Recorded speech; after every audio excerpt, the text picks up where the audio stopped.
with you where we've been and where we see 2012. No surprise, coming out of the global financial crisis in 08, 09 was a down marketplace. You can see where U.S. and Canada volumes were basically 108,000 units. In 2010, we started the increase to just over 125,000. In 2011 is where we feel like we've turned the corner. We've hit solid footing. We're back to what we will call a normal marketplace.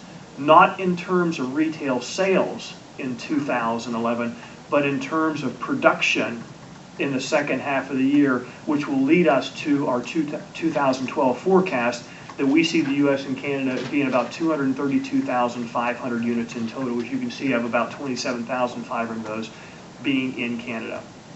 The difference, basically those, let's call them 50,000 units, if you will, is not a significant increase from where we are, because it takes the run rate that we are at DTNA on a daily production, as well as the industry, and just multiplies it by 12.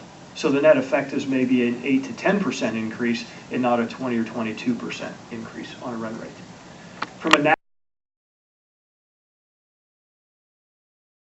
set of slides that we took a look at, in 2009, again coming out of the global financial crisis in U.S. and Canada, we had market share volumes of about 65,600. These are retail sales, increasing to 72,000 in 2010. 2011, 92,000. And our forecast are 108,000, of which 8,000 in Canada, so 100,000 in Mexico, in the U.S. in calendar year 2012.